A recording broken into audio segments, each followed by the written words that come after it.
conjures up the thought of very nice, very functional, but I suppose straight off the peg. Now here we are in a housing development, and let me tell you something, it's anything but ordinary.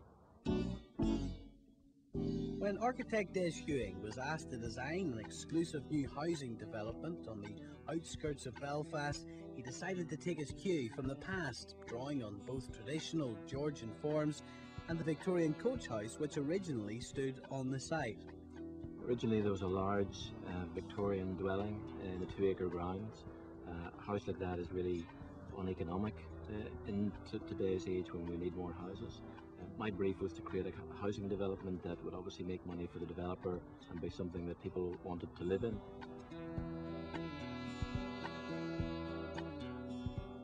When we started the design, we wanted something that had its own character to it. A lot of housing developments you would see, the houses themselves may be okay, but one's the same as the other. So this one was designed to be a little bit different. A brother of mine lives in Leicestershire, and beside him is a listed village. And each building is the same, only a little bit different. The brick is the same as the next one, but it's weathered differently or whatever, so there's a continuity in it. We took the idea of that and mixed it with some of the traditional forms that you'd find in Ireland, namely the Georgian buildings, to create a little village, a little place of its own. Did you really think there is a village feel around this bit? I think there is. It's a very small village. But yeah, I think there is, and people are not directly in each other's face, but they can go out into the open area, so they feel each house has a certain privacy, but yet they have togetherness. To help replicate the feel of an authentic North of England village, Des paid particular attention to the detail in the brickwork.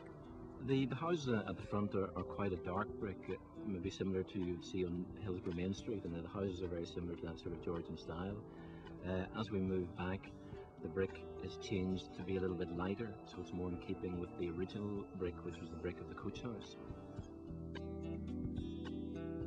We wanted to retain the building originally, it wasn't stable, so we retained the coach house walls around the courtyard.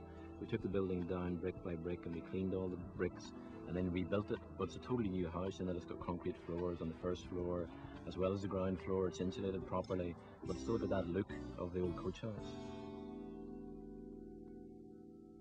For a developer to build this economically, well, we can't go absolutely crazy about what we can do, so there's a consistency in that the front door itself might be the same, but the frame around it is different. The windows are the same, some of them have got different sills on them, some are painted around the sills, the chimneys are different.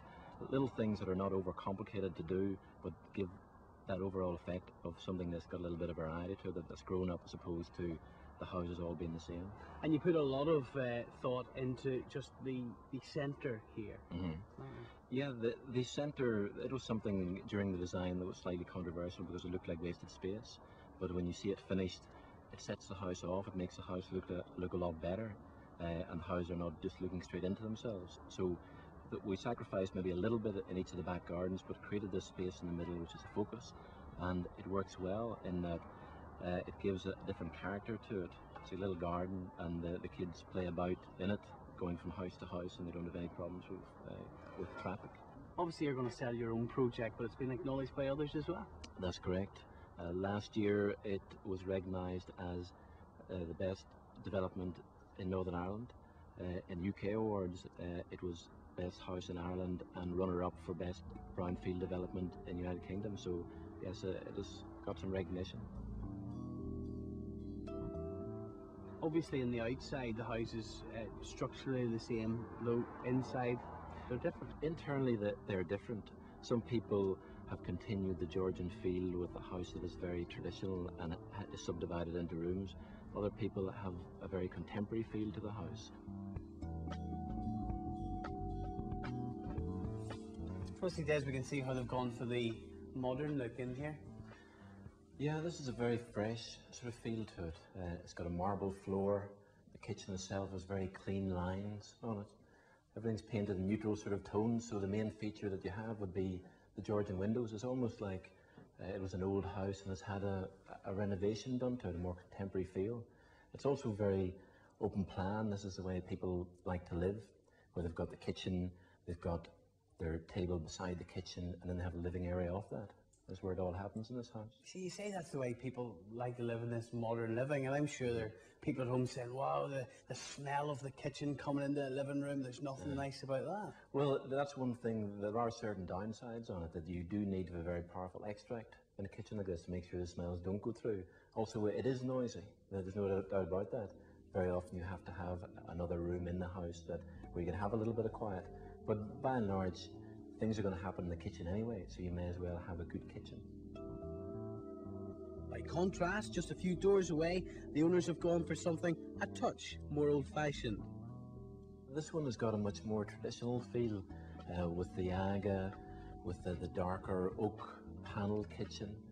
It's got a tiled floor, but the tile in this case has got a lot more texture to it, more like a farmhouse feel rather than the more minimal tile we saw in the last house.